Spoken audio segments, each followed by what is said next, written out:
2020년 12월 미국 샌프란시스코에 있는 리플 본사 회사를 이끄는 두 사람이 마주 앉았습니다. 이 리플을 함께 세운 크리스 라슨이랑요, 그리고 최고 경영자 브래드 갈링하우스였는데, 이날 두 사람이 테이블에 올린 안건은 신사업이 아니었죠. 소송을 어떻게 이길지도 아니었습니다. 회사를 없애는 방법에 대해서 논의를 했다라고 해요. 가지고 있는 XRP를 전부 다 주주들에게 나눠주면서 리플이라는 회사 자체를 지워버리는 계획이었죠. 만약에 그 자리에서 반대 결정이 났다면 어떻게 됐을까요? 우리 구독자분들이 지금 들고 계신 XRP는 과연 어떤 모습을 하고 있었을까요? 이번 리플 CEO 갈링하우스의 발언 하나를 깊게 파보겠습니다. 국내에서는 폐업을 검토했었다, 이 정도로 짧게 전달이 됐는데, 그 짧은 뉴스 소식 뒤에 기사에 실리지 않은 이야기가 3개나 숨어 있었습니다. 하나하나씩 꺼내드려 볼게요. 먼저 발언 자체부터 확인을 하고 가자면요, 리플 CEO 갈링하우스가 이번에 공개된 미국 캔자스 대학교 경영대학 팟캐스트에 나왔었는데요, 거기서 이렇게 말을 합니다. 미국 SEC 측에서 우리를 고소했을 때 회사 문을 닫는 것들에 대해서 거의 결정을 할 뻔했다라고요. 여기서 SEC는 미국에서 주식 같은 금융상품을 감시하는 정부기관인데요, 우리나라로 치면은 금융감독원 같은 곳이죠.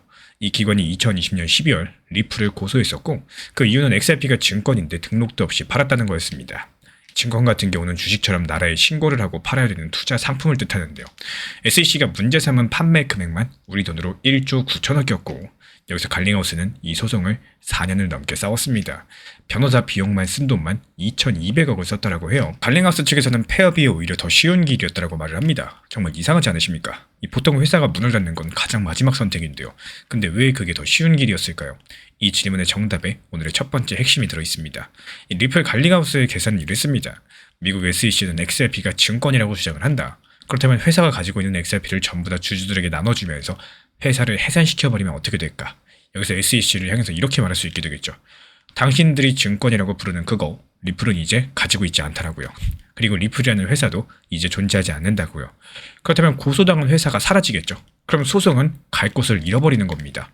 말 그대로 정부의 힘과 돈은 끝이 없는데 회사의 돈은 끝이 있다 보니까 차라리 판을 접는 게 더 편한 탈출구였다라는 거죠. 그리고 이거는 리플 CEO 갈링하우스가 방송에서 직접 설명한 시나리오고, 근데 이 시나리오를 리플 홀더 입장에서 다시 보면은 등골이 서늘해지는 지점이 하나 나오게 됩니다. 그러면 XRP를 나눠주는 대상이 과연 누구냐는 겁니다. 바로 주주입니다. 여기서 주주는 리플이라는 회사의 지분, 그러니까 주식을 가진 쪽을 뜻해요. 대부분 덩치 큰 투자 회사들인데 XRP 코인을 들고 있는 우리 같은 홀더는 그 명단에 없겠죠. 그 당시 리플은 XRP 전체 발행량 1천억 개 가운데 절반 가까이를 쥐고 있던 것으로 알려져 있고, 그대로 그 어마어마한 물량이 통째로 코인 생태계가 아니라 투자금 회수가 목표인 회사들의 손에 넘어가는 그림이었던 겁니다. 그 물량이 이후에 시장에 어떻게 나왔을지는 길게 설명드리지 않아도 그려지실 거예요. 그럼 물론 이런 반문들이 나올 수 있겠습니다. 에이, 이거 주주들이 설마 받자마자 팔았겠냐? 그 답이 될 만한 사건이 실제로 있었는데요. 미국 SEC가 고소하고 딱 2주 뒤인 2021년 1월입니다. 리플의 대주주 하나가 미국 델라웨어 법원에 소송을 걸었는데요.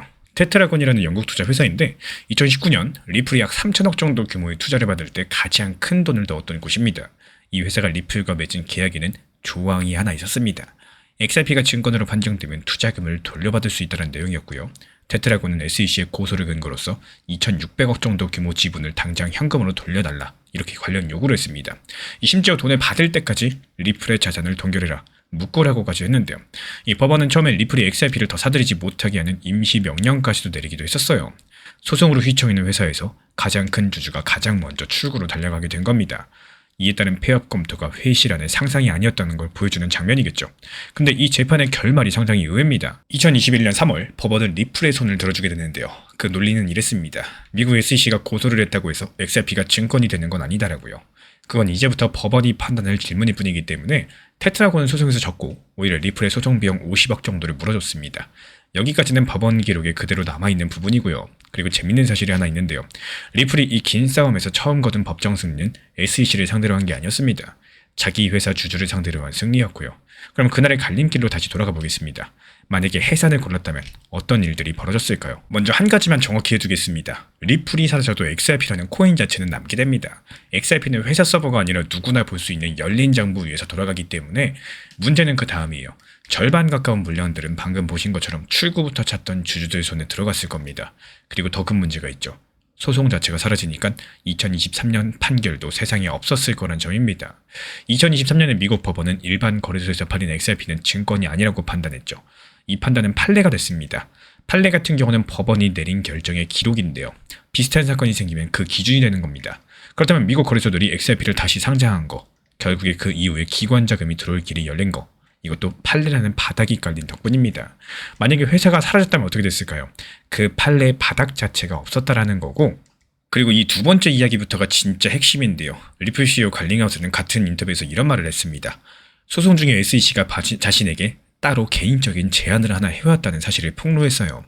그리고 그 내용은 이렇습니다. 갈링하우스가 개인적으로 벌금을 내면은 여기에 대한 소송만 취하를 해주겠다는 거예요.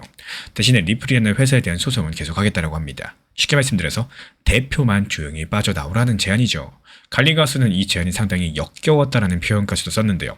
자신을 흔들어가지고 합의를 받아내고자 하는 압박으로 느꼈다는 거고, 근데 이 발언이 나오자마자 리플에서 오랫동안 최고 기술 책임자로 일했던 데이비드 슈워츠가 증언을 하나 더 보탰습니다. 그 당시 변호사들이 이렇게 조언을 했다라고 해요. 회사가 끝났고 살릴 수가 없다라고 합니다. 또 경영진 스스로를 지키는 합의를 하라고 강요를 했다라고 합니다. 슈워츠가 자기 SNS에 직접적으로 남긴 이야기인데요. 이 두 가지 증언을 겹쳐봤을 때 그림이 하나 그려지죠. 미국의 SEC가 겨눈 진짜 권역은 회사가 아니라 사람이었을 수 있다는 겁니다. 실제로 SEC 측에서 회사만 고소한 게 아니라 갈링하우스랑 라슨 두 사람을 개인적으로도 고소했거든요. 대장이 개인적인 합의로 빠져나가는 순간 남은 회사의 싸움은 무너집니다. 근데 갈링하우스는 그 개인 탈출구를 거절을 했어요. 그 순간부터 경영진과 회사와 XRP는 좋든 싫든 한 배의 무기가 됐다는 거고, 그리고 그 배가 4년을 버틴 결과를 숫자로 봤을 때 상당히 흥미롭습니다. 리플이 최종적으로 낸 벌금은 1,800억, 근데 변호사 비용은 2,200억이었습니다. 오히려 벌금보다 변호사 비용이 더 컸던 재판이죠. 언뜻 보면 손해보는 계산인데요. 일찍 합의했다면 돈은 아꼈을 테니까요. 하지만 그 2,200억이 산 거는 무죄가 아니라 판례였습니다. XRP라는 코인 자체는 증권이 아니라는 미국 법원의 기록이요. 그리고 소송은 2025년 양쪽이 항소를 접으면서 완전히 끝났고, 벌금과 일부 제한 조치는 그대로 유지가 됐습니다. 항소란 판결을 받아들일 수 없으니까 다시 재판해달라는 절차인 건데, 양쪽 모두 다 그걸 포기한 거죠. 그리고 진짜 이야기는 세 번째부터 시작이 되는데요. 이 갈링하우스는 소송이 터지기 전 2017년부터 2019년 사이 미국 SEC 관계자들을 4번이나 직접 만났다고 밝혔습니다. 변호사도 없이 혼자 가가지고 리플이 XRP를 어떻게 쓰는지 설명을 했다는 거예요. 근데 그 4번의 만남에서 XRP가 증권일 수 있다는 말은 한 번도 듣지 못했다고 합니다. 말 그대로 규칙을 물어보러 갔는데 그 답을 주지 않던 기관이 어느 날 갑자기 소송으로 그 답을 대신한 셈이겠죠. 그렇다면 여기서 남는 질문은 딱 한 가지입니다. 왜 하필 지금 이 시점에서 리플 CEO 브래드 갈링하우스는 이번 이야기를 꺼냈을까요? 뭔가 숨은 의미가 있겠죠, 당연히. 리플은 2020년 SEC 고소 직후에 회사를 접고 XRP를 주주들에게 나눠주는 이 극단적인 방안까지도 진지하게 검토했었습니다. 하지만 폐업 대신에 싸움을 선택하면서 4년 동안 2,200억을 썼고, 그 돈으로 지금 XRP가 딛고선 판례라는 바닥을 만들었습니다. 그리고 이런 과정에서 SEC는 갈링하우스 혼자만 빼주겠다는 제안까지도 했었지만요. 돈을 정면으로 거절하면서 회사와 운명을 같이 했습니다. 근데 여기서 중요한 점은요. 리플이 법정에서 4년 걸려가지고 얻어낸 그 기준점을 이제는 미국의 의회가 아예 법으로 못을 박으려고 하고 있습니다. 마침 이번 주가 중요한 고비라는 이야기까지 나오는데요. 그 법이 진짜 통과되면 리플 홀더에게는 무엇이 달라질까요? 이 지금처럼 이렇게 답답한 시장 같은 경우는요, 생각보다 더 오래 지속될 수 있습니다. 그래서 지금 같은 시점에서는 언제 상승하냐 이런 계속 생각하는 것보다는요, 얼마나 더 조용할 수 있을까 먼저 생각해보는 것들이 오히려 투자 심리를 건강하게 유지할 수 있는 방법 중에 하나가 될 수가 있겠습니다. 이 사람 자체가 기대감이 커질수록 오히려 실망감도 같이 커질 수밖에 없겠죠. 반대로 시간이 더 필요하다고 할 수 있다고 생각을 하면서 차분하게 접근을 하시면요, 그 기간 동안 내가 할 수 있는 대응 방법들을 준비가 가능하게 됩니다. 예를 들어가지고 리플 XRP 평균 단가를 낮추기 위한 계획을 세운다거나 다음 반등 구간에서 어느 정도 비중을 정리할 것인가, 이런 것들에 대해서 미리미리 한번 정해둘 수가 있겠죠. 이 전략적인 접근 자체가 충분히 가능하다라는 겁니다. 이 리플 정보방에서도 역시 마찬가지예요. 단기 저점에 대한 안내를 드리고 있는 이유, 역시 시장이 좋을 때는 분할 매도를 통해서 수익을 실현을 하고, 또 시장이 안 좋을 때는 분할 매수를 준비하면서 여러가지 결국 시장을 오랜 시간 버틸 수 있는, 이끌어 나갈 수 있는 가장 현실적인 방법 중에 하나라고 생각을 합니다. 업비트 비썸 현물 매매만으로도 충분히 건강한 대응 만들어 나가실 수가 있기 때문에 굳이 선물 투자 레버리지 쓰지 마셔라 말씀을 드려요. 소문에 사가지고 뉴스에 팔아라, 요즘에 이런 말들이 더더욱 적용이 되고 있는 지금 시장입니다. 실제로 현재 업비트에 상장되어 있는 주비트코인 같은 경우는 반도체 ETF 관련된 D램에 대한 거래 지원을 발표했었고, 실제로 이 속보에 대해서 가격 상승을 전망한 사람이 가격 하락을 전망한 사람보다도 무려 6배 이상 많았다는 사실입니다. 그럼 대부분의 사람들이 이 뉴스를 보고 가격 상승을 전망을 했겠죠. 그리고 실제로 언뜻 봤을 때는 호재 뉴스처럼 보이고요. 실제 차트 흐름을 보면은 오히려 속보로서 호재성 이슈가 발표되고 시작하고 나서 10% 이상 넘게 빠르게 급락을 해버렸습니다. 그리고 현재 시점에선 차트상에 눌림목을 형성 중에 있는 과정들이고, 하지만 여기서 실제로 중요한 게 뭐냐? 차트상에서 이 호재가 뜨기 전에 수익을 낼 수 있었던 구간이 언제였을까?